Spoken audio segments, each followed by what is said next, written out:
The radical. Fundamental principles of freedom, rational self-interest, and individual rights. This is the Yaron Brook Show. All right, everybody, welcome to Yaron Brook Show on this, what is it? It's Thursday, December 26th, the day after Christmas. Hope everybody had a fantastic Christmas, and yeah, we're going to enjoy the rest of the week, and it's a short week, so we got the weekend coming up, and then, of course, it's all about New Year's, and then a short week then, and we only really get back to normalcy. When is that? You know, January, what, 5th, 6th? I'll be traveling that week, by the way, again, never stop. I'll be in the Bay Area for a few days, and then in Denver, and then back home for a week, and then supposedly traveling again as well. All right. So I this week we'll have a show tomorrow. Saturday is the AMA. Saturday is Ask Me Anything. We'll probably take Sunday off.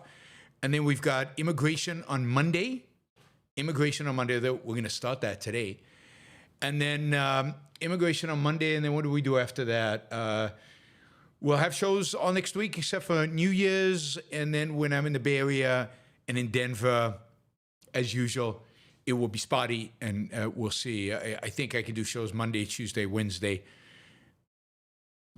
No, just Monday, Tuesday, not Wednesday, not Thursday, not Friday, I think, I suspect, I fear. All right, let's see, what do we want to do? I don't know, should we do a Yaron Brook Show get-together in the Bay Area? Do you guys want to do something on Tuesday night next week in the San Francisco area? Anyway, if anybody wants to organize this, and get a bunch of people together at a restaurant somewhere in San Francisco on Tuesday next week, let me know. I'm available. Okay, let's see. Not going any public talks, nothing public. So, but I am available in the evening on Tuesday. It's the one day I'm available. Soupkaski says he's tempted to spend money on a membership, but I still have to get presents. I won't be there for the AMA. AMA it does not require members. I mean, you can be in the AMA even if you're not a member. It's not a members only phenomena. You can Saturday. It's open to everybody. Everybody. I think it's a 2 p.m. East Coast time. Just show up like you do any other show. To be on live on video, you have to you would have to do more. You would have to do $25. All right, let's see. We're going to talk about today. We're going to talk about the second, not the first, the second crack in the Trump coalition, which is happening right now on Twitter. Where else would it happen? Of course, it's on Twitter. We are going to talk about the Nippon, just a little bit more about the Nippon purchase of U.S. Steel, or lack of one. We'll talk about cronyism and Trump. We'll talk about Trump's Christmas greeting that he sent out yesterday. It was pretty funny. We'll talk about Russia and its tendency to shoot down airplanes. Israel and the Houthis, and then, of course, anything that you ask about and that I know something about, we can talk about those things. So happy to talk about anything you guys want. All right. Yes, we went through the program, and of course, anything you want to talk about, which means anything you spend a little money putting into a super chat that we can discuss. All right. So cracks in the Trump coalition, a big crack over the last few days, I guess, has emerged between MAGA, the traditional base of support of Donald Trump, and the tech bros, like all those Silicon Valley guys, the Elon Musks, Vivek, Ramaswamy, the venture capitalists, the guys who enthused about Donald Trump, went to Mar-a-Lago, kissed a ring, getting appointments in the administration, and yet MAGA is kind of flipping out. It started with the fact that Donald Trump appointed a guy whose name escapes me right now, and I'm looking for it right now, but a guy to his administration with an Indian name from Silicon Valley, one of the, I think it was to the second in command, kind of the new AI and crypto czar's office, and this guy's a Silicon Valley guy, an Indian, obviously from Indian descent, and MAGA freaked out. Why is Donald Trump appointing Indians to his cabinet? Why is he appointing immigrants to his cabinet? There are too many Indians. There are too many immigrants in this country, and certainly too many Indians. And then, of course, Elon Musk and Vivek and a bunch of others posted stuff about the fact that the United States needs more talent, high-skilled labor. We need to increase H-1Bs and bring in more engineers and bring in more really, really brilliant engineers and really, really smart engineers. And MAGA just flipped out. H-1B is just a scam to reduce the wages of Americans. H-1B is just a scam to take the jobs of Americans. Who the hell said these immigrants are smart anyway? There's a funny tweet by a guy. He posted this thing, basically saying, these immigrants are not that smart. He's replying to a post by an immigrant, an Indian guy. These guys are not that smart. Who do they think they are? Fake degrees that they got, who knows where, and they come here and then nobody's. And the guy who had tweeted the original tweet has a PhD in computer science from Stanford and a bunch of other qualifications. And of course, this guy who was responding, this American responding, has a degree from some ho-dunk university in the middle of nowhere. It is insane, but this is the MAGA attitude. The MAGA attitude is America is for Americans. I don't know where they cut it off, how many generations you have to be born in America to count as an American. But real blatant, unequivocal, racist comments coming out of them, anti-foreigner comments, xenophobic comments. It also puts to the lie the whole claim that MAGA, no, they're just against illegal immigrants. They want legal immigrants. They want high-skilled immigrants. Well, as soon as you start proposing increasing high-skilled legal immigration, they flip out. Why can't Americans have those jobs? I saw one tweet saying to Elon Musk, replying to Elon Musk, if you doubled your wages, then there wouldn't be a labor shortage.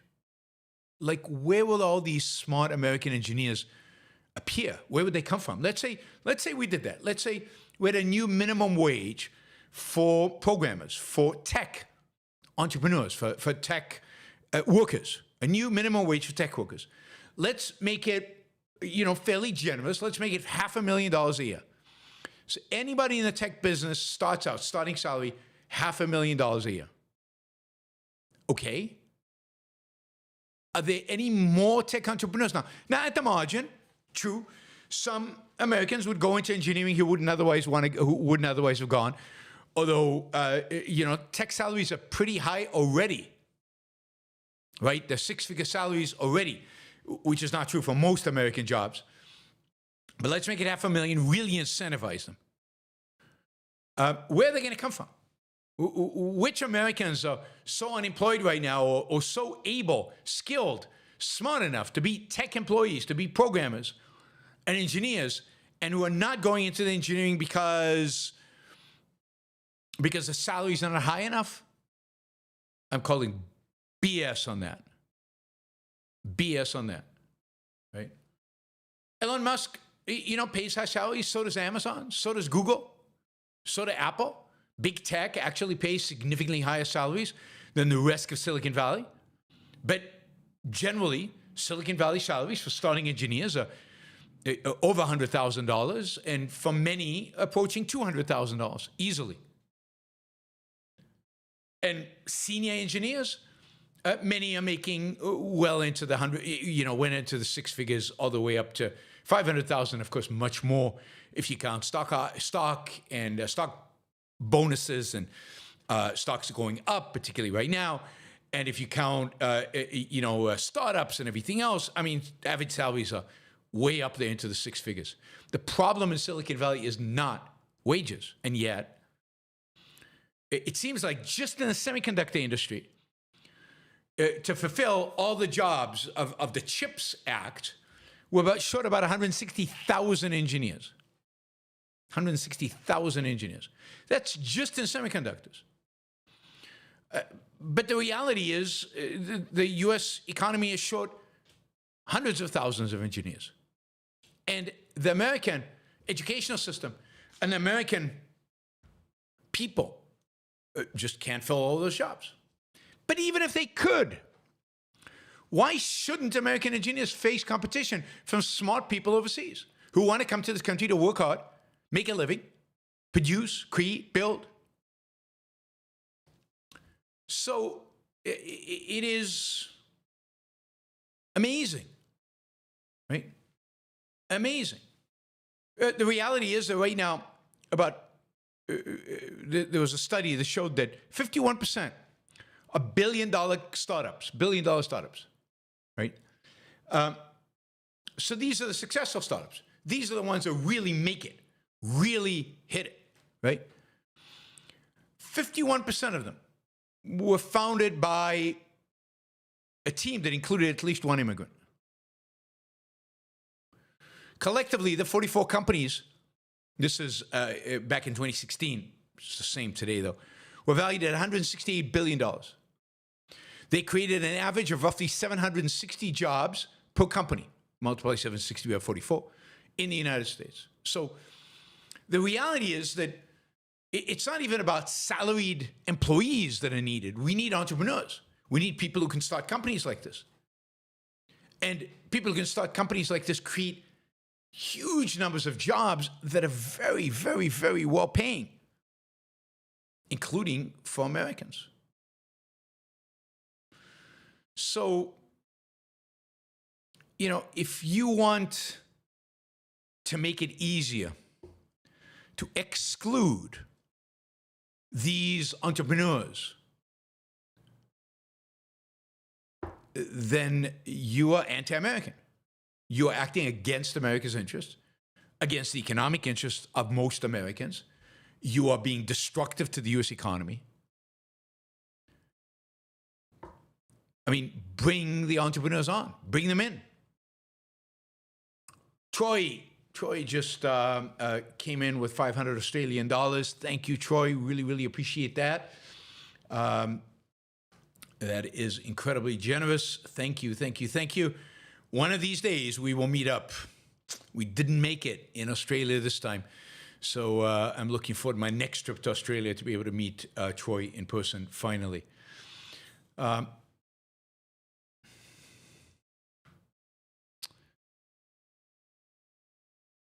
And of course, what you get are people whining about foreigners taking their jobs, foreigners destroying companies they worked at, foreigners being trained by Americans and then replacing them, and then Americans can't find jobs because unemployment in America is so high, particularly among engineers. So high. So high. So what is the solution, we're told? Well, the solution is we should go out there And this is a kind of the TechBros want to bring in more H-1Bs. But the MAGA says, okay, maybe we can bring in just the geniuses. Maybe we can bring in just the really smart ones. Maybe we can bring in the ones that are going to start companies, the really smart ones, the foreigners. So, you know, we don't want the average. We don't want the mediocre. We want just the unbelievably smart entrepreneurs, the genius ones. You know, like the founder of NVIDIA, Jensen Huang, right? You know how Jensen Huang came into the country? Right? In the 1960s, his father traveled from Taiwan to New York City to train under an air conditioning company. And after returning home, he resolved to send his sons to the United States. At age 9, Jensen, despite not being able to speak English, was sent by his parents to live in the United States. He and his older brother moved in 1973 to reside with an uncle in Tacoma, Washington. Both Huang's aunt and uncle were recent immigrants to Washington State. They accidentally enrolled him and his brother in Oneida Baptist Institute, a religious academy, reform academy in Kentucky for troubled youths, mistakenly believing it to be a prestigious boarding school. Jensen's parents sold nearly all their possessions in order to afford the academy's tuition. You want the government to screen for people like that? I mean, not only Jensen, who went on to found one of the most successful company of this decade, but one of the most successful companies in American history, NVIDIA. But he couldn't have come if his aunt and uncle weren't here. We don't know if they're particularly genius. How would this happen under only bring in the geniuses? NVIDIA. Why is it an I? Oh, it's N. NVIDIA. That's right. It should be NVIDIA, not NVIDIA. NVIDIA. Okay. It's an N. It's the letter. So the whole thing is, you know, yes, let's give the government, who we don't trust to do anything, who we don't think is competent really to do anything, let's trust the government, let's give them more power to choose the geniuses who can come into the United States and fill the jobs. Let's do that. Now, by the way, you know, today I'm just hitting on a particular aspect of this, but we will talk a lot more about immigration on Monday. So it's pretty. Anyway, the fight between the Musk tech guys and the MAGA guys is incredibly revealing, right? Because the reality is the tech guys they want as much skilled immigrants as possible. Now, I think they're wrong, because why discriminate against unskilled, and what qualifies as skilled? But put that aside. We'll talk about that on Monday. They want as many skilled immigrants as possible. They want to expand the H-1B dramatically program. I want to scrap it and just have a work visa program. MAGA wants to shrink H-1B. All they do is they tell lies and mythology and made-up stories, or real stories, about H-1B. They don't want competition. I mean, here's just a paragraph I think that was revealing from a guy complaining about H-1Bs, although he ultimately comes around to saying it's a good thing. He says, on the other hand, I feel I need a full-time job. And if I'm being honest, I'm pretty vulnerable to the idea that these companies are hiring an international candidate who outperforms me. So a lot of these, MAGA types think that they have a right to a job even if somebody else is better at the job than they are. And this is where MAGA and like DEI meet. This is where MAGA and the woke meet. They're all identitarians, racists, in other words. The standard by which you measure somebody else is where they come from, where they were born, what is their ethnic group that they belong to. They all feel entitled based on their ethnicity. MAGA, if you're white, you're entitled. If you're born in America, you're entitled. They don't want competition. They're both against, merit, ability as the standard for employment. They want the standard to employment, basically race. It's just that the flip, right? MAGA, they want the race that counts to be white, and everybody else, they want the race that counts to be anything but white. It really is unbelievable. And then I found this tweet by a guy named, somebody who's tweeting is lucky. Complaining about H-1Bs, and here he writes. So I'm going to read you some of this. My wife worked for a company that was purchased by a private equity firm that immediately brought in an Indian CEO. Oh my God, Indian CEOs. Those guys are dangerous. Beware. Remember the CEO of Google, Microsoft. Who am I missing? Like the two other big companies that are the CEOs are Indian. They're all Indians, right? All Indians. The biggest, most successful companies in America today are run by Indians. And that was the other thing, right? That the tweets on Twitter devolved into Indians. We're against Indians. We don't like Indians. So this guy goes on. He pushed out all the founders, replaced all the C-suite with Indians. He used COVID as an excuse to force every employee to take a temporary 10% pay cut, and he froze all promotions. He laid off 50% of the workers, 15, almost exclusively the most experienced employees. He shut down one of the satellite offices that did more manual stuff like data entry and outsourced their work to India. My wife's workload doubled during this time period. The work-life balance and the culture created by the founders was gone overnight. Work, product also suffered across the company. New leadership placed an emphasis on simply gaining new clients and not providing the same customer support for existing client base. Client satisfaction dramatically decreased as a result. Many clients complained that their account managers, who they had a 20-year relationship, had been replaced by someone with little experience. This story isn't rare or novel. Many Americans have dealt with a similar scenario in the last decade or so with an Indian CEO. My wife eventually found a job at a company that's still family-owned with no intention to set up PE. So here are all the fallacies. One is he sneaks. It's a screed against PE, private equity. But he sneaks in here the fact that, they were all Indians. So there's a racist tinge to this. And then you have to ask a few questions here. If all of these decisions that the CEO and management made were so bad, if customers really hated it so much, when did the company go bankrupt? Did the PE make money off of this deal? How did it make money off of this deal if the company was so badly run? Indeed, this whole mythology around PE comes in and destroys the company and makes money is, to say the least, bizarre. Because how do you make money when you destroy wealth? Destroy customer service, destroy relationships. Don't you have to build up customers? Don't you have to create lasting relationships? Anyway, it's all one of these stories. Now, PE sometimes makes errors and makes mistakes and screws up, and some of the companies go bankrupt. But this can't be common. If it was common, what would happen to private equity? They would all go bust. The private equity industry would be in tatters. Indeed, they have been thriving for the last 20 years. They've grown into some of the biggest financial businesses in the country. Why? Because what they do is unbelievably efficacious.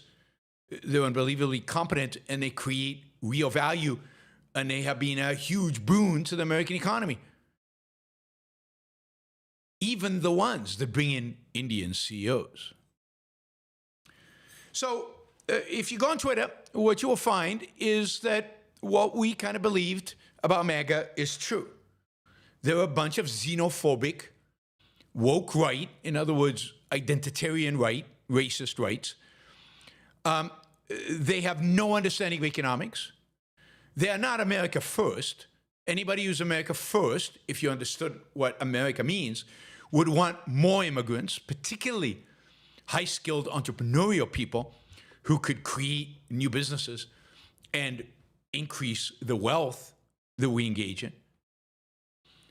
You would want more Indians in particular because they happen to be incredibly entrepreneurial. They're the most successful entrepreneurial group, the most successful immigrant group in the United States happen to be Indians. They've done phenomenally well financially. They're very entrepreneurial, both at the high skill level, CEOs of many of our big tech businesses, but also if you look at Indian Americans, they own hotel chains all over the country. They've done phenomenally well in business. They own convenience stores. They're entrepreneurs, not just high skill ones. Even the so-called low skill ones have created real wealth. And that's going to be my big disagreement here with the so-called the tech bros is they're so tech centric that they miss the bigger picture. What you really want is to allow immigrants to flow in this country. Any immigrant who is a wealth creator, any immigrant who wants to come and work, make a life here, take a job, create wealth, they should all be welcome. Why limit it to those in tech? Why limit it to H-1Bs? Let's expand the work permit visas, the working visas. All right, to be continued, but that's just one of kind of the fractures that have appeared. You remember the first fracture was it last week or the week before when they had the big battle over the continuing resolution in the House, and you saw the first fracture between Elon Musk and Trump. Now we've got the fracture between MAGA and TechBros around Indians, or more generally around immigration. And then a third fracture appeared yesterday. And this is Elon Musk sent out like a Christmas tweet with a photo of him dressed up as Santa, looking very, very slim, I might say. And the title of it is Ozempic Santa. Ooh, this is Elon Musk giving a thumbs up to GLP-1 drugs. Then he writes, like cocaine bear, but Santa and Ozempic. And then he says, well, technically, Mounjaro, which is the GLP-1 that he has been taking, but that doesn't have the same ring to it. And he's right. So it turns out that Elon Musk has lost quite a bit of weight using Ozempic, as have a lot of people. Ozempic is a drug that reduces obesity dramatically. It reduces appetite, reduces the amount of food people eat, and therefore is a huge win for anybody who's overweight and can take this drug and really you can lose weight. And Elon Musk in this photo looks incredibly slim. And if you've seen him, he's quite slimmer than he was a few years ago. And so what is the crack here? What is the dispute? Well, who is against Ozempic? Who is against the whole class of GLP-1 drugs and has been vocal about their opposition to GLP-1 drugs, which are in many ways, pretty miraculous drugs if you look at all the positive side effects that they have. They have some negative side effects. You have to watch muscle loss and bone, but you can solve that by lifting weights, right? But well, it's RFK. It's the whole "Make America Healthy Again" BS stuff. So God forbid you take a drug to actually help you. Oh no, you have to do it all natural. And RFK is going all in on all natural. And so we're going to have an interesting conflict between Musk and RFK around at least GLP-1, if not a lot of other drugs. And then, of course, you get all the people, talking about how dangerous GLP-1 drugs are and all this other stuff, right? So RFK is gonna take it on, no question. There was that Also, that picture that supposedly, you remember RFK on the plane, on Trump's plane, sitting there with Musk, and I can't remember, maybe Vivek, and he's eating a like McDonald's burger. And of course, RFK immediately said that, he had no choice. It was the only food available and all of that. But who do you think made sure that it was the only food available? It was Trump, Musk, those guys. They're not into this RFK nonsense. And look, I'm all for eating healthy. Yeah, I think eating healthy is great.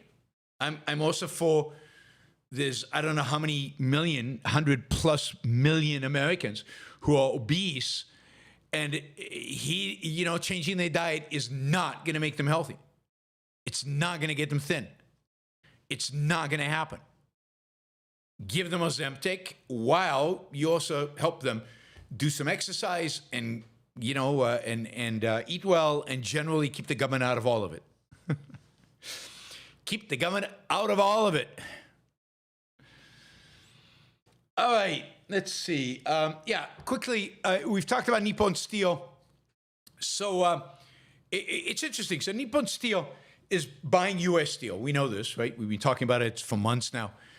Nippon Steel, this incredibly successful Japanese steel company, dramatically bigger than U.S. Steel. Japan Steel, generally in steel manufacturing in Japan, much bigger than steel manufacturing in the United States. They're good at it, they're more efficient at it, they're more productive at it. They would probably make U.S. Steel a lot more productive and a lot more efficient. And anyway, the question of whether this was a national security risk that Nippon Steel is buying U.S. Steel went to the committee that vets foreign deals in the U.S. To clear the security, to give security clearances. And the committee basically decided not to make a decision. They're cowards. They could have said there is no security issue here. They could have said there is a security issue here. But they decided just not to comment. By not commenting, they allow Biden to block the deal. He has 15 days to do it. If Biden takes no action, then the merger goes ahead. Now, Trump has said that if he comes in, he's going to block it. Now, Biden has said he's going to block it, but he hasn't yet. So the 15-day clock is ticking. But here's the thing to just contemplate for a minute. This is kind of what struck me. We live in a supposedly capitalist economy, supposedly. We have a U.S. Steel shareholders voted by a huge margin to approve this deal. They're going to make a lot of money off of it. The premium Nippon Steel is paying U.S. Steel shareholders is significant because they know they can really make money off of U.S. Steel in ways that others can't because of the synergies that are associated with their vast knowledge of steelmaking. Nobody else who bid for the company bid anywhere close to this. So shareholders say, yes, we want this. It doesn't violate anybody's rights. The employees are not involved. The board has approved this. Management has approved this. Shareholders overwhelmingly. Nippon Steel wants to do it. There's no subsidies involved. There are the whole question of tariffs, which Trump, of course, imposed. I think one of the reasons Nippon Steel wants to buy U.S. Steel is to have a steel company in the U.S. out of fear that tariffs are going to make importing steel from Japan into the U.S. too expensive. But there's no downside here. And yet, the President of the United States can basically arbitrarily, completely arbitrarily, because the committee that is responsible for deciding if something is a national security threat refused to make a decision. So the president basically arbitrarily can kill the deal and has indicated that he intends to do so. Now, this is just a violation of everything that it actually means to be the United States of America. It's pathetic. And the fact is that the America First president, who represents the America Make America Great Again, whatever, supports this arbitrary decision of blocking the deal and says he will do it. If Biden doesn't do it, Trump will do it. And it just shows you how there's nobody in our political world today, there's just nobody who actually understands what America is, what America stands for, what free markets are, what capitalism is about, and what is actually in the interest of Americans, including shareholders, but also workers and also people who actually are going to buy steel from Nippon U.S. Steel, is for this merger to go ahead. And of course, much more important even than that, the hallmark of America,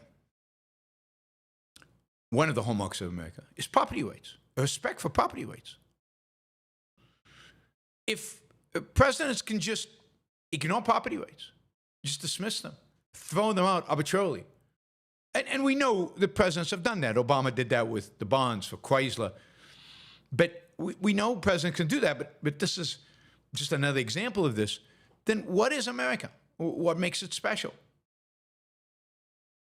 Right? Property rights, protecting property rights. And if you violate them here, what's stopping you from violating them everywhere? And the more and more we move away from any kind of freedom, property rights, the fundamentals, the basis of what this country is built on. And both parties support this. All right. I did read a story today about, just as an aside, about cronyism. You know, cronyism, I always blame businessmen for cronyism. And of course, Democrats in particular. And yet, I don't know, it seems like it's reached a new level this year with Donald Trump. As we've talked about again, we talked about this a few shows ago, America's CEOs, America's companies are standing in line outside Mar-a-Lago to come and kiss the ring and to write a check. They're all writing checks, $1 million checks. Apple, MAGA, Google, everybody's writing checks, $1 million checks, for the inauguration fund. This is going to be the biggest inauguration fund ever. I mean, because the economy is doing so well. No, I thought Trump told us the economy is not doing well. Anyway, it's going to be this massive spend on, what? Celebration of a new president? I mean, really? I mean, maybe Trump will actually get his military parade this time. Probably not. Anyway, they're paying millions of dollars. And Trump, according to sources, Trump is basically relishing this and kind of wants to know who's in and who's out, who's given and who hasn't. He'll go to his advisors and say, is this company given? They haven't. They better. Time's running out. They better give. Time's running out for what? For them to suck up to him, to get favors from him in the future administration. I mean, this is the most explicit I've seen, and this is the one good thing about Trump, is he makes everything explicit. This is, yeah, I like that. It sounds like the mafia. They kiss the ring. What can I do for you? Here's $1 million. You can take care of this opponent or that thing. Or he's the Don, and all these CEOs are like smaller little mafiosos, and they're coming in for favors for the guy who has the big guns, right? Because the big guns, we know, that's government. Government has big guns. So Don Trump, we can call him Don Trump. Don Trump is sitting there, getting the ring kissed, getting the checks cashed, and who knows what he's promising in the future. So again, Donald Trump, free markets, not on the same plane at all, not in the same universe at all. This is cronyism par excellence, and this is Trumpism. This is what Trumpism is. This is the very nature of it. And then I don't know if you saw Donald Trump's Christmas greeting that he published yesterday on Truth Network. Okay, here we go. I'll read it to you. This is why people love Donald Trump. I mean, this Christmas thing is the reason why he won the election and the reason why he won the primary. It's the reason why people love him. Capital L. They love this stuff, right? Here's what he says. Merry Christmas to all, including to the wonderful soldiers of China who are lovingly but illegally operating the Panama Canal, where we lost 38,000 people in its building 110 years ago. Always making certain that the United States puts billions of dollars in repair money, repair in quotes, but will have absolutely nothing to say about anything. Also, to the governor, Justin Trudeau of Canada, whose citizens' taxes are far too high. But if Canada is to become a 51st state, their taxes would be cut by more than 60%. Their business would immediately double in size, and they would be militarily protected like no other country anywhere in the world. Likewise, to the people of Greenland, which is needed by the United States for national security purposes, and who want the United States to be there. And we will. And he goes on. Merry Christmas to the radical leftist lunatics who are constantly trying to obstruct our court system and our elections, and are always going after the great citizens and patriots of our United States, but in particular, their political opponent, me, capital M, capital E.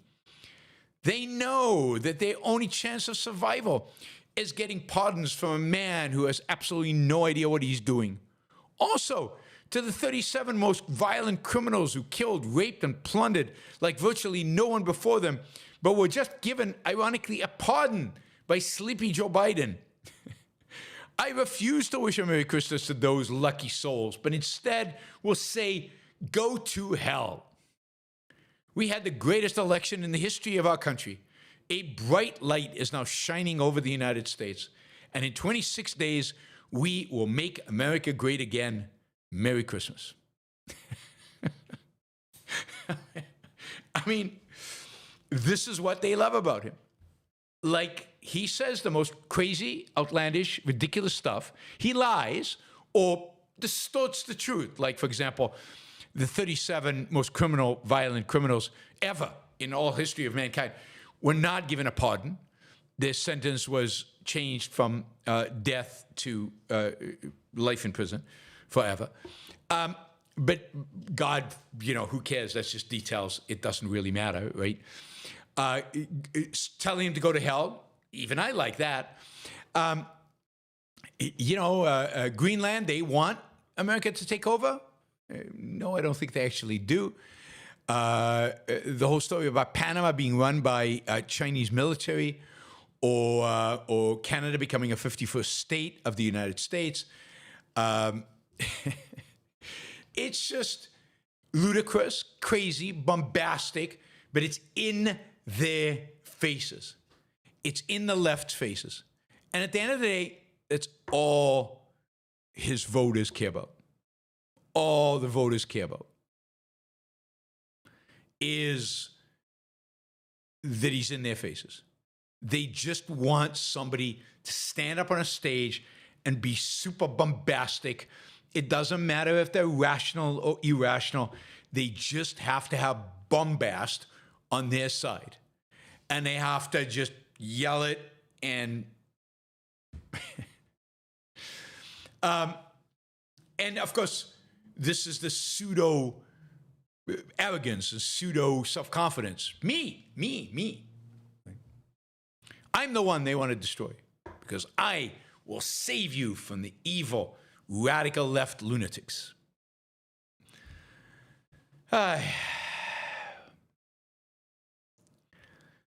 Anyway, maybe Denmark will agree to the United States getting Greenland if the Danish can get Canada. Maybe that's the deal that needs to be cut.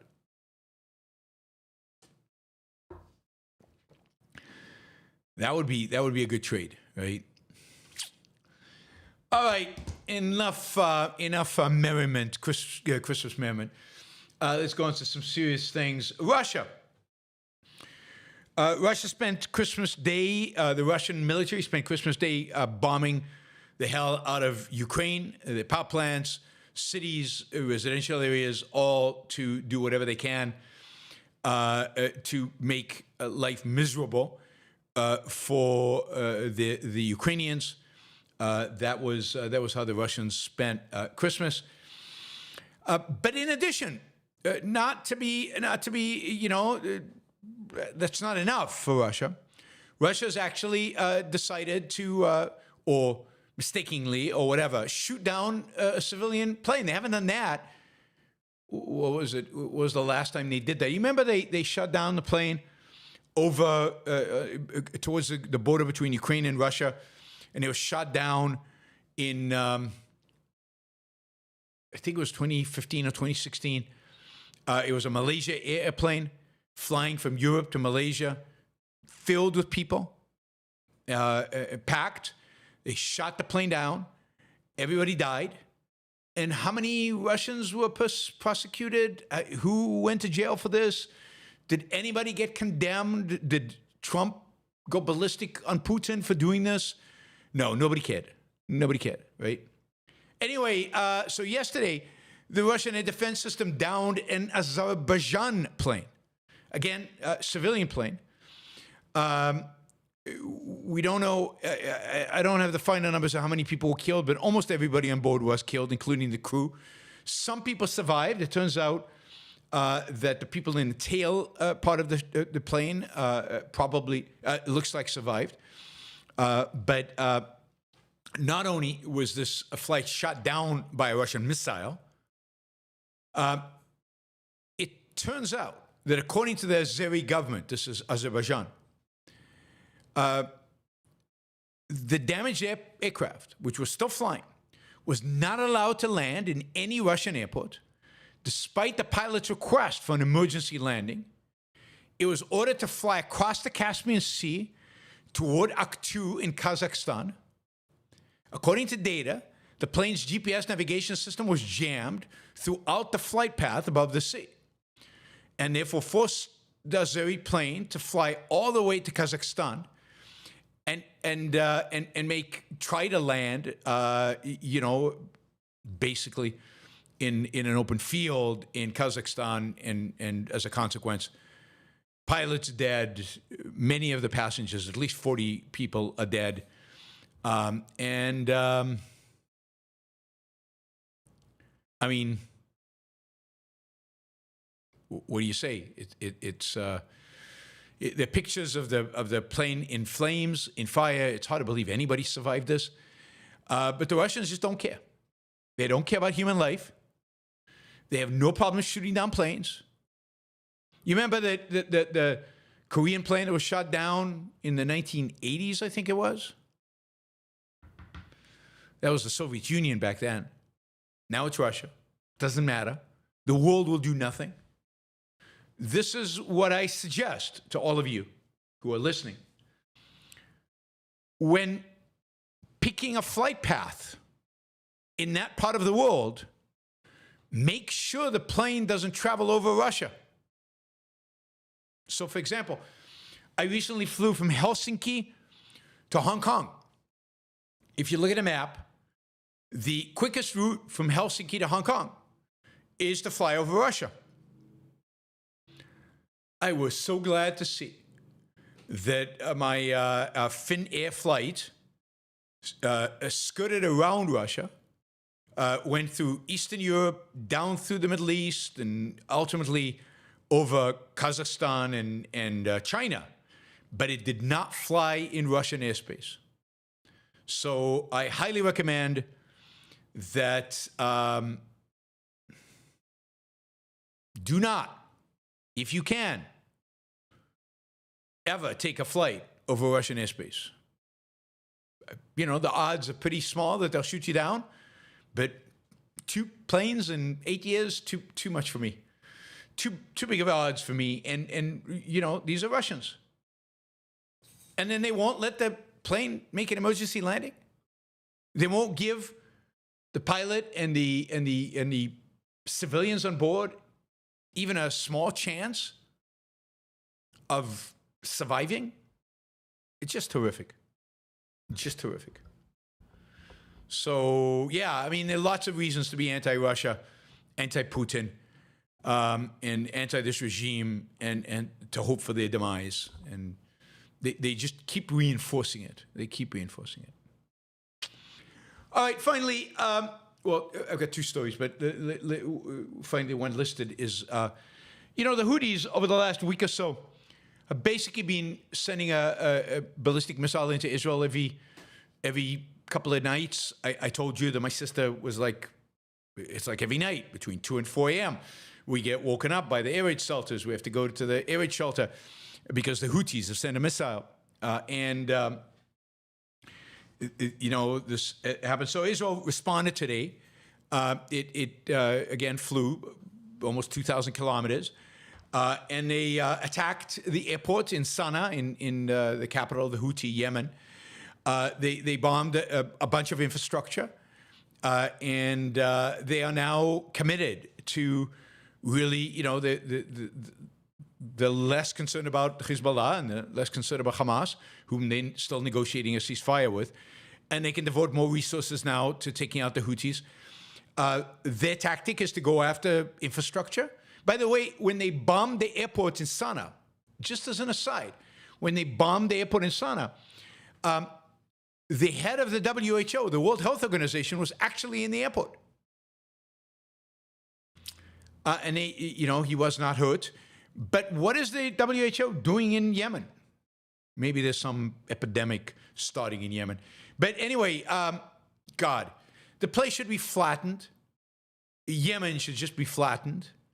And any means by which the Iranians can transport goods into Yemen should be destroyed. That is, the port should be destroyed completely for civilian and military activities. The airport should be made inoperable. The Israelis bombed the control tower.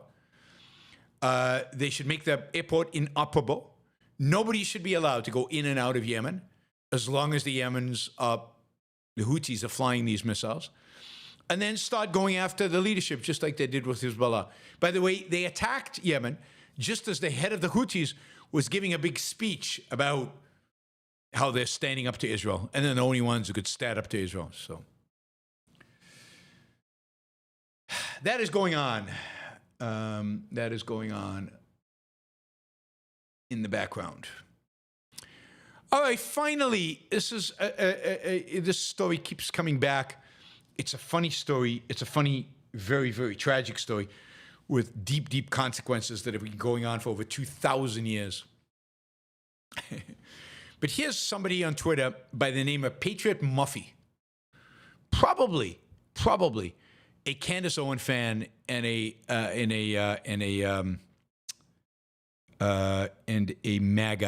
MAGA supporter. This was Christmas, and so this is before Christmas. He posted this, but this has been a big deal. Has been made of this among MAGA circles. He posts, reading from thing, Jesus was not a Jew. The Jews framed Jesus, that he claimed to be king of the Jews, to have him killed by the Romans on blasphemy charges.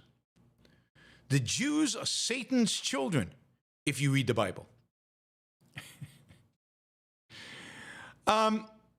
It's a bit of a problem for the Christians. I mean, it really is a bit of a problem to claim that Jesus, and not only Jesus, but Mary, by the way, Mary was not a Jew, because, they hired this Israeli actress to play Mary, and everybody's offended because how can you have a Jewish woman play Mary?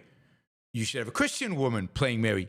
Talk about woke, right? You remember woke, where, you can only, if you're going to play a role, you have to be of the ethnic group that the role belongs to. If you play somebody who's gay, you have to be gay. That's the woke. Well, this is the woke right. If you play the mother of Jesus, you have to be Christian, even though, let me think a minute, the mother of Jesus was, to the extent Jesus and his mother existed, the mother of Jesus was Jewish by definition. He was a Jew. She was a Jewess. It's pretty bizarre, right? Pretty bizarre.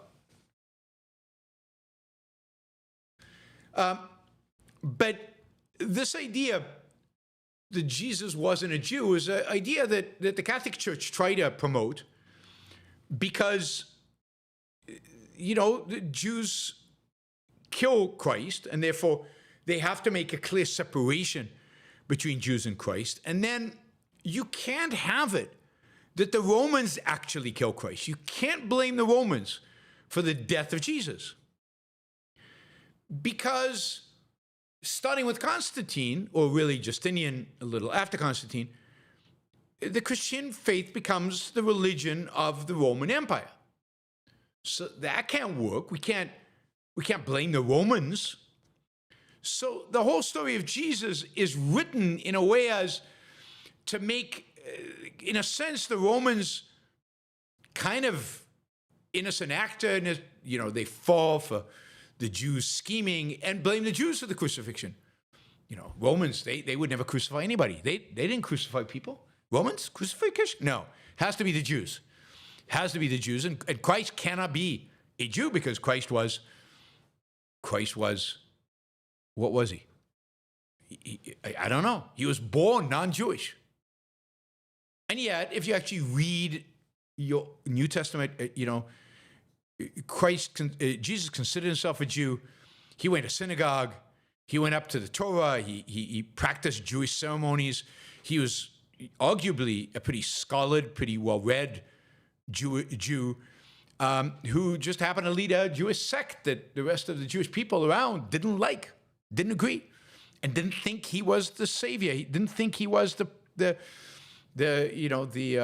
Messiah. But think about, this is the original source of all anti-Semitism. The original source of anti-Semitism is this. It's the idea that the Jews killed Jesus. The Jesus was not a Jew indeed. The Jews killed Jesus. And that the Jews, for infamy, will suffer forever. Suffer for doing so, and indeed in killing Jesus, in rejecting Jesus, in turning their back on Jesus, the Jews are doing the work of Satan. Right? So the real source of the anti-Semitism is this idea of the fact that the people who shared Jesus' religion turned their back on him. And that's true historically. They did not accept him as a Messiah. And the Jews can never live that down.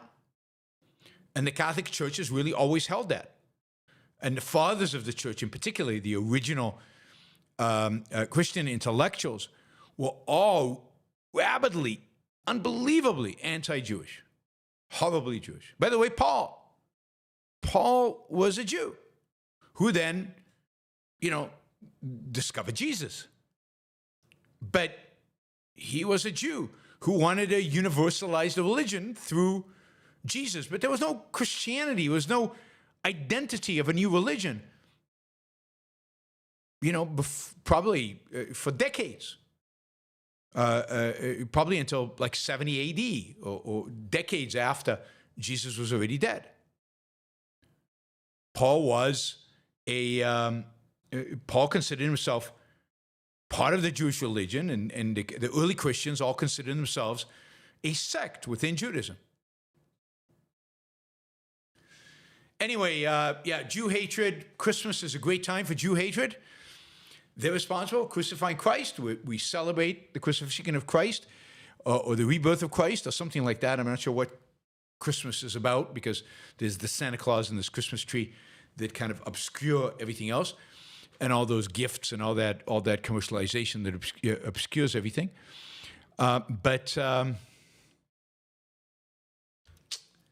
Yes, Christmas is a time where the anti-Semites get new energy. Isn't that wonderful? The holiday of brotherly love. All right, we'll do that another time. Okay. Cool. I think that covers it. That is the news for Thursday, December 26th. 26th, yeah, day after Christmas. All right. Let's see. What else did I want to tell you about? I want to remind you of our sponsors. We've got Alex Epstein, who, by the way, sponsored the show on China that we did a couple of days ago, and is sponsoring the show on immigration that we're going to do on Monday. So thank you, Alex, for doing that. But in general, also sponsors the show on a monthly basis. And you can help me out, you can help Alex out, and you can help yourself out. Most importantly, you can help yourself out by going to alexepstein.substack.com, signing up for a Substack. I just saw that Alex has made Alex AI free for his subscribers. Free. So subscription, I think, is free. And Alex AI is free. And Alex AI is like, you can, and he's just revamped Alex AI to make it even more like Alex and to make it better. Well, by definition, more like Alex is better, right? So you can ask Alex AI questions, any question you have on environmentalism, on fossil fuels, on climate change, on energy policy, electricity, on the new administration's energy policy, or the expected energy policy of the new administration. You can ask them all those questions, and you'll get amazing answers. You'll get answers as if Alex was answering himself. So I think everybody who subscribes to Yaron Brook Show, and by the way, you should all be subscribers to Yaron Brook Show. Don't forget to subscribe now. I'm actually thinking that I'm going to make the at least a couple of times a week, maybe more, the chat only available to subscribers. I think there's a way for me to do that. But please consider subscribing if you're listening. There's a bunch of you who are first-time listeners. Subscribe. You'll find out more about the shows to come. But also subscribe to alexepstein.substack.com. Also, a sponsor of the show is the Ayn Rand Institute, which is also a monthly sponsor of the show. They are running an Ayn Rand conference, especially for students who want a deeper understanding of Ayn Rand, want to really delve into the ideas, who might consider joining the Ayn Rand University, who particularly, I'd say, those who would like to be future intellectuals, future new intellectuals. That group that I just mentioned, all of them, are all eligible for scholarships. You can apply for a scholarship on AynRand.org/start-here, a scholarship to attend this conference in Austin, Texas, at the end of February. You'll have Greg Salamieri and Ben Baer and a bunch of other objectivist intellectuals as your, what would you call it, as your teachers there. You'll get a flavor of ARU. You'll get to hang out with other people who share your ideas, are also curious and want to go deep into the ideas. I mean, my guess is you'll be staying up late until 1 a.m. debating and discussing philosophical issues. You can voice your own original ideas, and you can learn from some of the best minds in objectivism. So apply for a scholarship. What do you got to lose? A scholarship pays for your room, board, room, flight, and conference. AynRand.org/start-here for the application. All right. Thank you, guys. Wow, we've covered the 2-hour goal. I think a lot of that has to do with Troy coming in with 500 Australian dollars to get us to cover more than half of our way to 500 American dollars, which is the goal for a 2-hour show. We're now into our second hour. And I'm going to go to our super chats. All right, let's start with, I need to remind you. Yes, remind you. Subscribe. I already said that. Like the show before you leave, right? YouTube keeps reminding me that if I want more subscribers, the way to get more subscribers, the way to get ultimately more support, the way to get more listeners, the way to get on the good side of the algorithm, the way for the algorithm to like me and this show, and therefore like you, is through interaction. Everything you do, liking a show, sharing a show, subscribing, commenting, participating on the chat, all of that goes into the algorithm and elevates the show in the algorithm. So please participate in helping out the show by doing those things. Like the show on the like button, even if you're not watching live right now. All right, we're gonna. Yes, I wanted to say that December 31st, year-end summary show fundraiser is happening. It will start on December 31st at 1 p.m. Eastern Time, and it will go as long as we need it to go in order to raise at least $15,000. I'm gonna challenge all you guys to see if we can get 30 people, or let's see how many people we can get who will do $500 each. $500 each. $500 each is like $1.25 per show live show that we put up. It's 33 cents per video we put up on YouTube. So think about whether the shows that you listen to are worth $1.25 live, or whether the videos you watch of me online are worth 33 cents. And if they are, consider doing a $500 contribution on the December 31st show.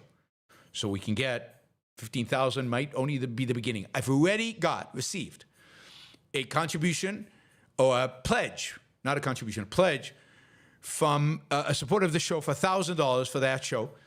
But given that he is on a cruise while the show's going to happen, he can't be there live to give the $1,000. So he's pledged that he will do it through PayPal.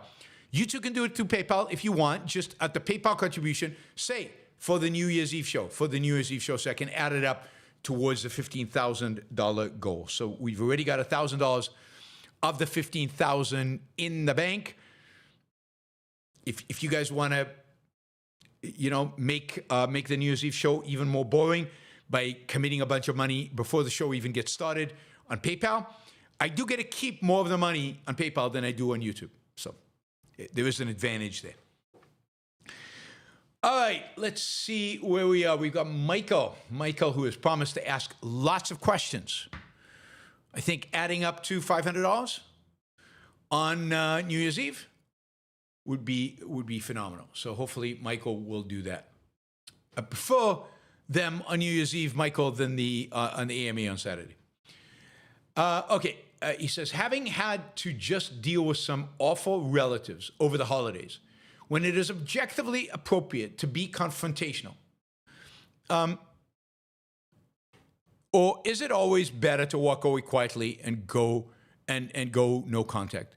I mean, it depends on you. There's no right answer to that. It depends on your mood. It depends on whether you enjoy being confrontational. It depends whether being confrontational pisses you off.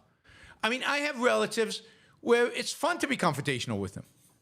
It's a lot of back and forth, and at the end of the day, kind of everybody's kind of okay. I have other relatives where I just tell them, I say right off, as soon as they start, I go, look, I don't want to fight today. Just, I don't want to hear what your political views. If you're gonna express them, I'm walking away, because I don't want it. And there are days where I'm like, I don't want the confrontation. I don't need this. And there are other days where, bring it on. I have no problem. I'm gonna pound you into dust.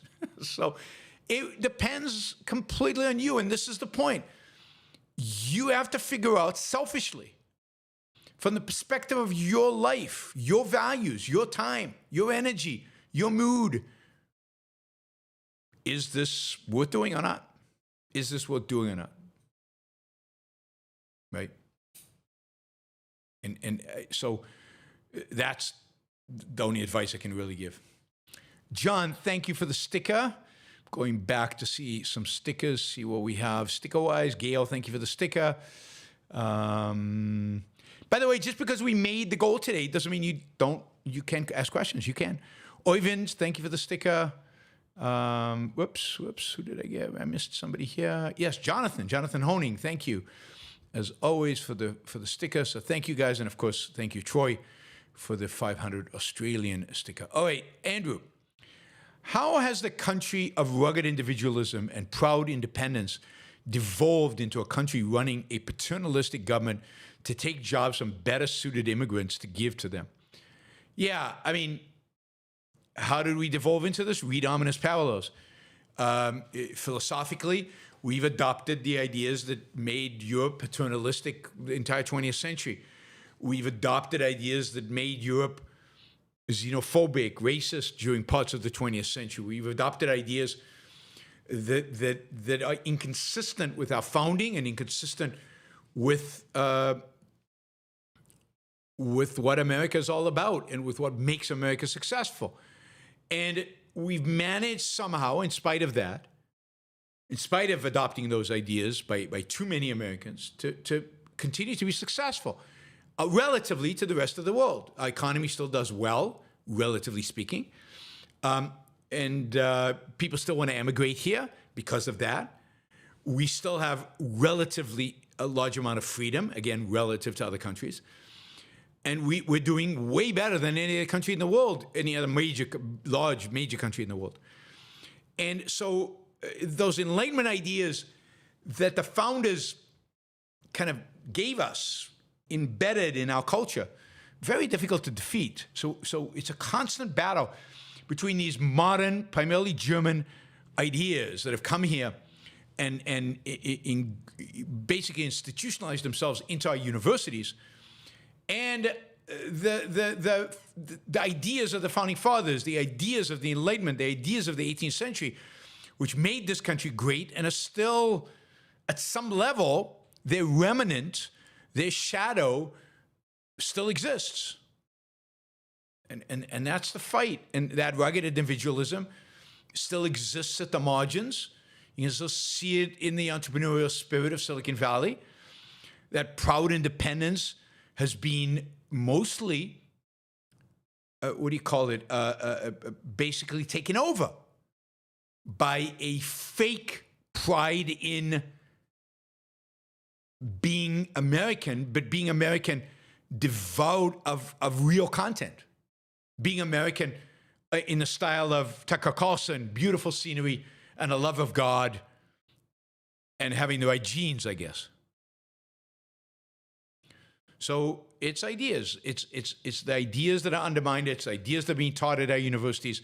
It's the ideas that continue to be taught at our universities. It's not a new phenomena. At some level or other, they've been taught at our universities for at least 100 and some odd years. And now they've morphed into nationalism.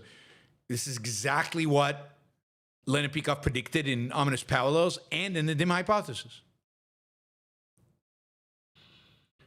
Andrew says, trolling as customary behavior is not a good cultural sign. It emits a cynical, unserious, arrogant, even regarding serious issues. Trolling undermines the way the culture handles issues. Maturity matters in serious matters, right? Absolutely. I mean, Trump's trolling shows how pathetic he is, but much more so, how pathetic our institutions are. How pathetic our institutions are. And, or our culture is, our culture is. That is, that our culture responds to that trolling, embraces that trolling, cheers for that trolling, shows that American culture on the right is unserious. And the American culture on the left is wacky. It's serious, but it's crazy. It's anti-human. And on the right, it's unserious, silly, and therefore leaves itself, and this is not sustainable. The unseriousness is not sustainable. So what it will be replaced with is somebody who's serious. Like Trump is unserious. And that's why he's not a fundamental threat. But J.D. Vance is serious. And he is a real threat. Right? So Josh Hawley is serious. He is a real threat. RFK is serious. He's a real threat. And a lot of the people being appointed now are serious, and they are threats. Trump himself is just a bombastic zero who is good at trolling, who is fundamentally unserious. And the fact that the president of the United States is this unserious is a travesty and a disgrace for this country. And it makes people in the rest of the world legitimately look at us and say, you guys are insane. And yet, because of the opportunities here and because of the economic growth, in spite of all that,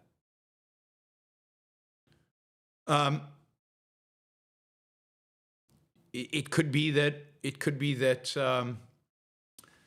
they still come here. They still want to immigrate here. Boz, you really should be asking in the super chat. You can do super chats. You're legit super chat. He says, what about Tucker? Is he serious? I think Tucker's time has passed. I think he has descended into unseriousness. I think Tucker has become too crazy, too insane, too stupid, too enamored with conspiracy theories to run for president one day, to be a real threat in that sense. Now, he will be in the background. But yeah, I think Tucker has no ideology anymore. He's too governed by conspiracies. But he can be an influence on people like J.D. Vance, influence on Josh Hawley, and influence on the rest of the Christian conservatives, who I think are the real threat to this country. Tucker's really gone nuts. I mean, demons, really over the top. So I don't think that shows unseriousness. So whereas I thought he would run for president in the past and thought he could win, I don't think that anymore. I don't think that anymore. See, what aboutism? This is all you, Wyatt 516. All you can do is, but what about Harris? She had a crack also, so it's okay to be unserious, right? Never deal with the actual issue at hand. Always go, but what about those people? And what about those people? And what about God? Talk about unserious. That's unserious commentary. Unserious commentary to say, yeah, but they're unserious on the left too. Harris was unserious as well, although she wasn't as trolling and as stupid and as demeaning and, so she crackled, but nowhere close to what Trump is. Nowhere close. I mean, nobody writes a Christmas greeting like Trump just did, which is disgusting and despicable and un-American and demeaning to the American people to have its president do that, or president-elect. I like numbers. Hanania quotes Rand regularly. Possible guest? I don't know. I'm still unsure about Hanania, but he has started recently, I've noticed, to be quoting Ayn Rand regularly. He just, recommended people read Rand's essay on racism, which is terrific that he did that, particularly given his past as a racist, as an acknowledged racist. So it really is interesting to see this turn towards Rand that Hanania gone through. I'm curious about where it's coming from exactly. I still need to meet him. I'd like to meet him before I invite him on the show. But he is no question in my mind one of the smartest, most original commentators online today. Even before he was quoting Rand, there was just a sneaky, I just don't know. His transition from racist to not racist was just too quick and too unapologetic and too unserious without realizing the damage he had done. And then he had a brief period of maybe anti-Semitic, and now he's full-on huge supporters of the Jews.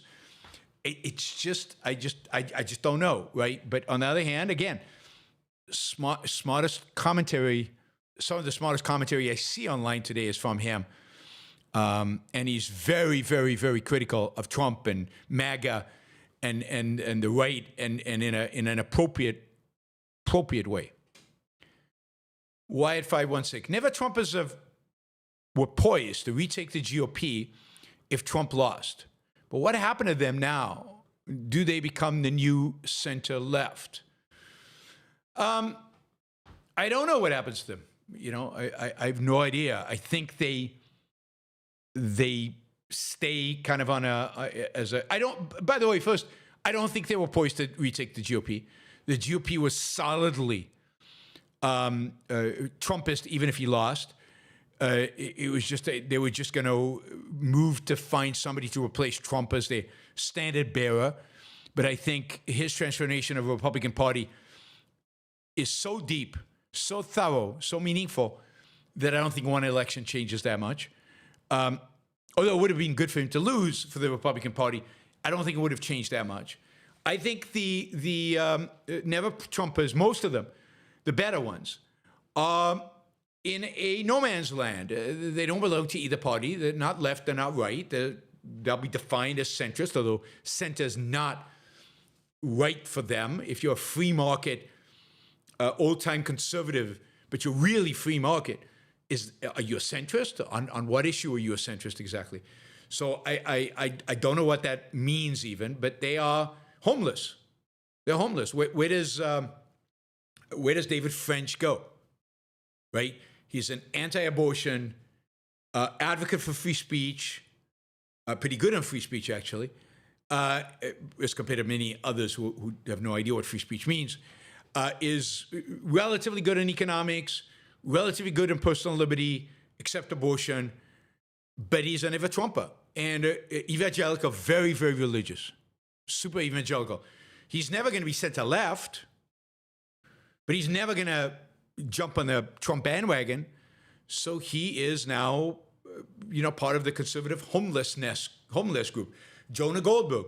Where's Jonah Goldberg going to be? He's never going to be center-left. There's nothing about Jonah that's left in any sense. So where's he going to be? He's homeless. He's going to be, the Dispatch generally is a place for homeless conservatives. So, and again, I don't think the left, right, center, left, center, right is a useful categorization. These are people who have some respect for individual rights, in some realm, and they don't have a home in the Democratic Party, and they don't have a home in the Republican Party, and they're not objectivists, but they're better than the Democrats and the Republicans in many dimensions. So on this collectivism, individualism, they were a little closer to individualist. Jonah Goldberg is closer to individualism than is anybody in MAGA, certainly Trump and all of those people. So the Republican Party has moved away from individualism towards collectivism. The debate right now on immigration and Indians on Twitter is a good illustration of that. A lot of these people are going to have to find new jobs because nobody's going to want to have them on as conservative pundits. Nobody's going to want to talk to them because they don't belong to anybody. They can't put, people like to put people in easy buckets, and they don't belong in either buckets.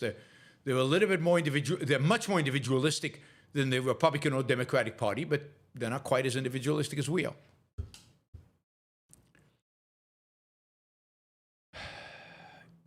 In our chaos, and some like Irving Kristol, or not Irving, his son, whatever, Kristol, became parts of the Democratic Party. But remember that the Kristols and the neocons always had their origins on the left. I wrote about that quite a bit. The fact that neoconservatism was ultimately a collectivistic ideology of the left. Inco, many tend to say China, Russia, Iran. Isn't it more impactful to name their current leaders as well? Otherwise, isn't it disparaging to those who still live there, but whose values don't line up with one's currently in power? No, unfortunately. You don't have to add the leader to it, any more than it was disparaging to say we were at war with Germany when Hitler was its leader. You didn't say Hitler's Germany, you said Germany, because that, in fact, is what Hitler represents. He represents his people. Like it or not, your political leaders represent you. So whoever, so whether we like it or not, Trump represents America now. So when people say America's gone a little crazy, xenophobic, wants to take over Greenland, that's legit, because that's what our representative, the guy who represents us, is like. So, and the same is true of authoritarian regimes. In spite of the fact that there are people in China who don't want Xi, what are they doing about it? Very few of them, a vast majority, is silent about it, is not acting against it. He is their representative, like it or not. If they don't want him to be their representative, they need to get rid of him. So no, it's China, Russia, Iran, until the leadership is replaced and they advocate for something different, and then they will drop off that list. So I think if you're in China, Russia, or Iran, you understand that completely. I don't think anybody in China is insulted when we say China's a threat to the United States right now, assuming it is, right? I don't think anybody in China is insulted by that.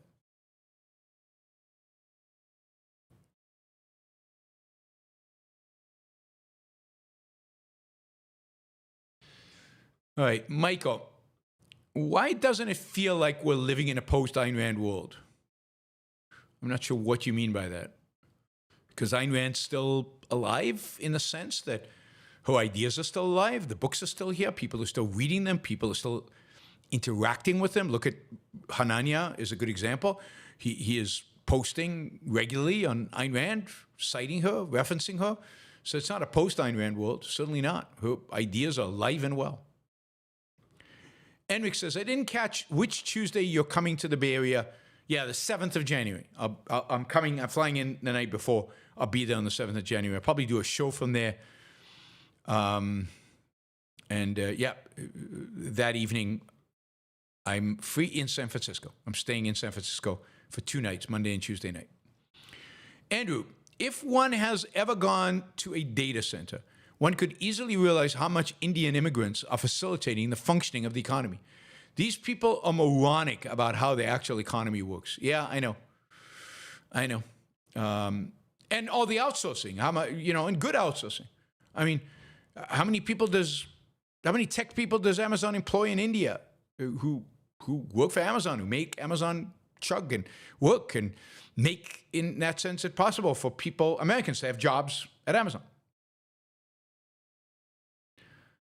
Evan, if we don't make a home for immigrant entrepreneurs in the U.S., they will found companies overseas like TSMC. Yes, maybe. Or they will never found companies because they live in regimes where it's difficult to found, like China. And that will be a tragedy for all of us because we will never benefit from the thing that they would have produced. And there were a lot of countries in the world that make it very difficult for entrepreneurs to found companies. And therefore, less ideas are actually making their way into our products and therefore into our lives. Thank you, Evan. Urban Porcupine. Conservatives correctly oppose DEI and affirmative action. But when they expect companies to prioritize American workers over immigrants, doesn't that undermine their anti-DEI argument? You would think. But they're not smart enough, if you will, to be consistent or to see the contradiction. They're just not. And they're blinded by their ideology. And to them, America's for Americans. And then once we accept that, we can argue about DEI. So yes, that's why this new term woke right is coming to being.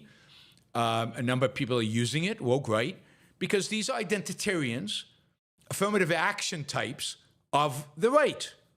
They just have different categories for who's the better identity, and who should be discriminated in favor of, who should be sacrificed to whom. They all agree on sacrifice. They all agree on collectivism. They all agree on tribalism. They just don't agree on which tribe should be sacrificed to which tribe. There's no difference between the left and the right in that sense. Steve Bishop, happy holidays. I'm a college student who recently discovered Objectivism, and I've been on an absolute binge on your content. Well, thank you, Stephen. Really appreciate that.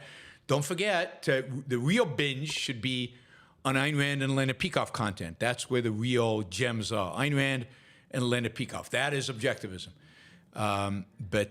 Great. I'm great to have you here. Thank you. Thank you for the support, and thank you for the binging. Always happy to facilitate anybody's binging of Objectivism.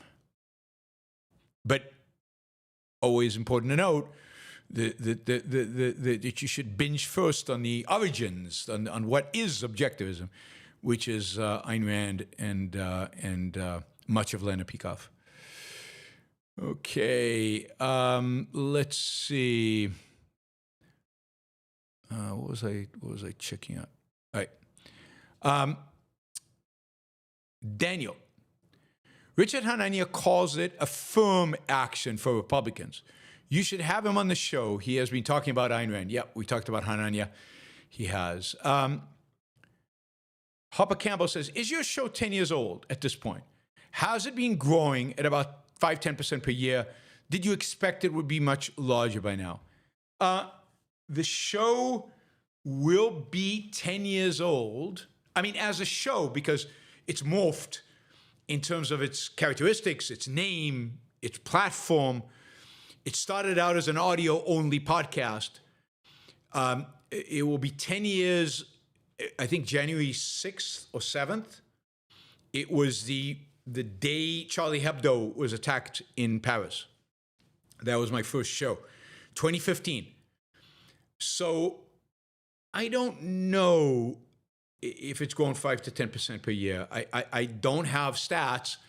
And of course, I still don't know exactly how you measure these things, because while I can see how many people are subscribers on YouTube, I don't know how many are subscribers on the different podcast platforms, and I don't have historical data on that. So I really don't know. Did you expect it would be much larger by now? You know, I didn't really have a strong expectation, but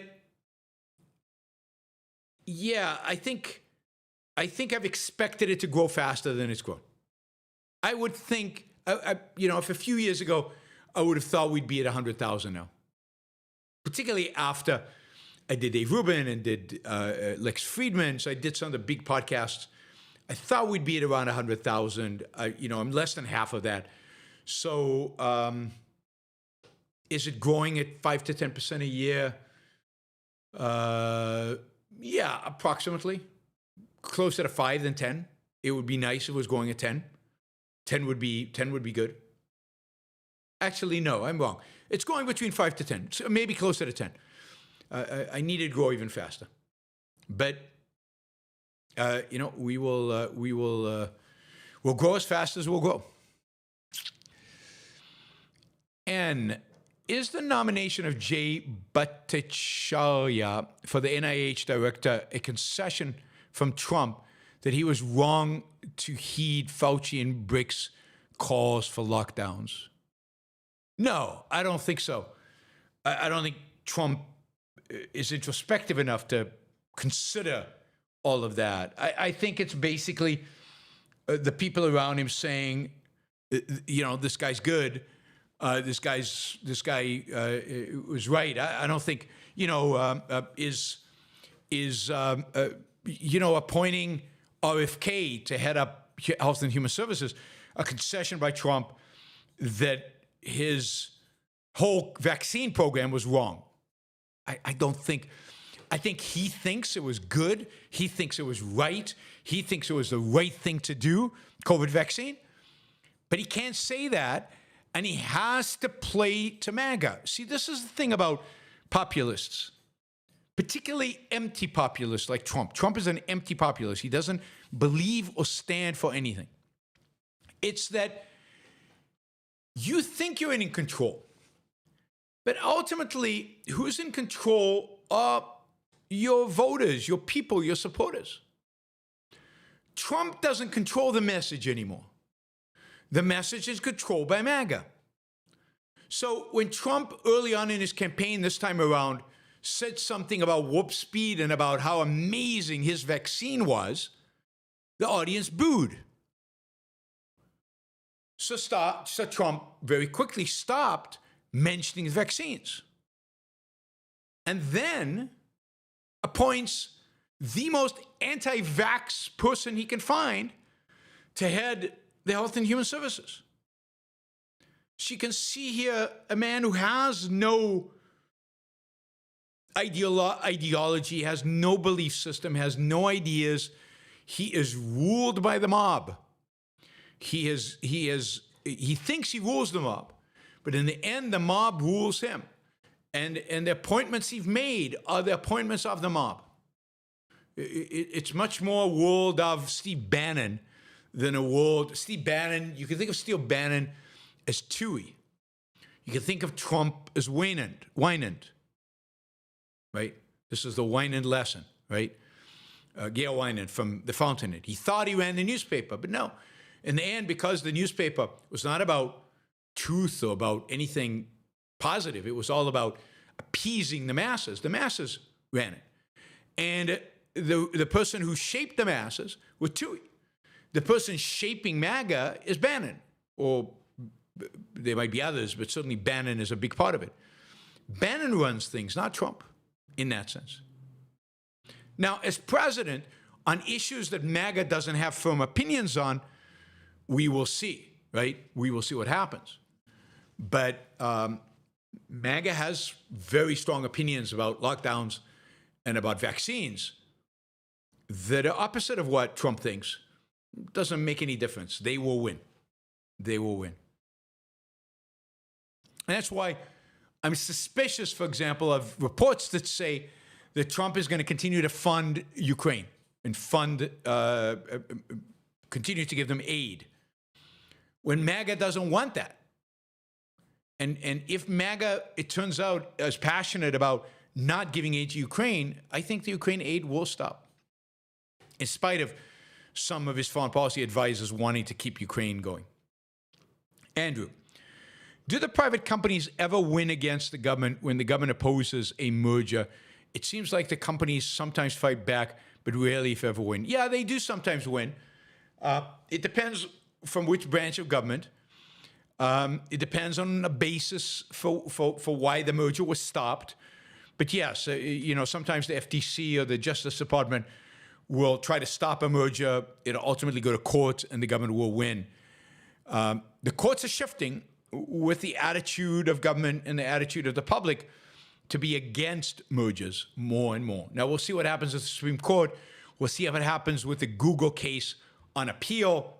But certainly the courts seem to be embracing a more activist approach to antitrust.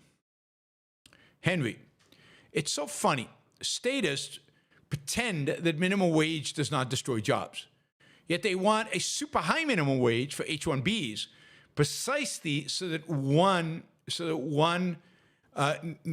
one hires them. Yes, so no one hires the immigrants. That's right. Yes, they're full of contradictions, but that shouldn't surprise you. Plus, they don't really understand economics. No understanding of economics.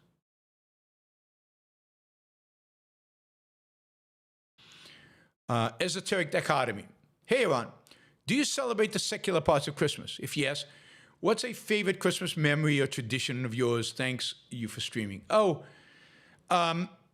We have a Christmas tree. I mean, today we have kind of a modern, pseudo Christmas tree. But when we had a house in California, we had a big, big Christmas tree. My wife spent days decorating it beautifully. We would stuff it with presents underneath. We would do the gift-giving thing Christmas morning. So, yeah, absolutely. Love Christmas. It's just me and my wife these days, mostly. So, we don't do the gift-giving thing anymore. And our Christmas trees are an abstraction of a Christmas tree rather than the real thing. but it's still beautifully decorated, and it looks gorgeous in our living room. Looks unbelievably beautiful. Much nicer in many respects than a traditional Christmas tree aesthetically, but it doesn't have quite the same vibe as a traditional Christmas tree has. Drin, much of the claims against HRB is that it's solely used for waste suppression. That's why U.S. imports Indians and not Korean, German, and Jewish engineers. It's just not true. It's not true. First of all, God, I mean, again, Indians are running all the major companies in the United States in tech, or almost all of them. It can be that these are low-level engineers who are going to make a low wage, right? It's just not true. Now, and it's just not true that it's wage suppression, because the reality is there is massive, what do you call it? Massive a demand for engineers. As we said, there's 160,000, the need for 160,000 engineers in the semiconductor business. So, and the reason they hire Indians is because Indians speak English much better than Koreans, better than Germans, and even better than, I don't know who Jewish engineers are. I assume you mean Israeli engineers. And so first, they speak great English. Second, they come from really excellent engineering schools in India. And third, they want to come. Like, you know, Israeli engineers, Silicon Valley probably hires as many as they can. But they're not that many. I mean, how many Israeli engineers could you hire? It's a tiny little country. India, there's an endless supply of really high-quality engineers coming out of India. That's why they hire them from India, not for these other reasons. And there is no wage suppression going on, because the reality is that the more of these people come, the more of these immigrants come, the more jobs they create, even in their own field, because many of them become entrepreneurs who then create jobs and therefore create demand for more engineers. And that increased productivity, all of which raises wages, not reduces them. My soap. Over 70% of USA adults are obese, and only 26% of college graduates can read. Are the citizens even capable of overcoming smaller minorities carrying the load of these times? I'm not sure what the ultimate question is. Are the citizens even capable of overcoming smaller minorities? I don't know what overcoming means. Yeah, I mean, U.S. is in decline. You know, the obesity epidemic is it's not an epidemic. The obesity problem is a cultural problem. It's people not taking their life seriously. It's people not, and 7% is an exaggerated number, by the way, because they use BMI, which is not a good measure. So I wouldn't use 70%. But it's a large number. It's over 50%. And a lot of that is people not taking their life seriously. And in the fact that our educational system is so pathetic, yeah, without immigrants, the United States would stagnate. It might stagnate with immigrants, but certainly without immigrants, the United States as an economy, standard of living, quality of life would stagnate. Americans are not conscious, are not aware, cannot comprehend how much their lives are better, how much their lives are dramatically better, not just for having immigrants, but because of free trade. So in that sense, free trade allows you to benefit from entrepreneurs in other countries. The combination of free trade and immigration to this country has made it possible for native-born Americans to have a much higher standard of living than they otherwise would. Dramatically so. And yet there's no appreciation for that. Nada. All right, guys. We did it. We did the show after Christmas. We didn't make it hour number 3. We ran out of questions, but we certainly almost completed the second hour. I appreciate it. We also met our target, so thank you. Thank you again to Troy. Thank you to all the super chatters. We will have a show tomorrow. Tomorrow's Friday. Same time, 2 p.m. East Coast time. We will do another news roundup. We'll have an AMA show on Saturday. Immigration, big topic, Monday night. Monday night. Everything you want to know about immigration, afraid to ask, we will cover every aspect of immigration. I will try, anyway, in one show. We'll see if we can do it in one show. And then we'll have a show on Tuesday, and then Wednesday we'll be off, and then Thursday, Friday. So Tuesday, of course, Tuesday is New Year's Eve. That'll be the big 2024 roundup, right? Year in review and fundraiser, $15,000, and bring your questions, and we'll go. I'll have content for a 6-hour show. Bring your questions, and together we'll decide how long to make the show. All right, guys. Thank you. Thanks for the support. Thanks for the questions. Thanks for being here. Don't forget to subscribe if you're not a subscriber. Don't forget to like the show before you leave. Costs you nothing. Helps the algorithm. And don't forget to go to the sponsors and subscribe to the sponsors and apply for a scholarship to the Ayn Rand conference and do all the good stuff that the sponsors would like. All right, guys. Have a great rest of your week. See you tomorrow. Bye.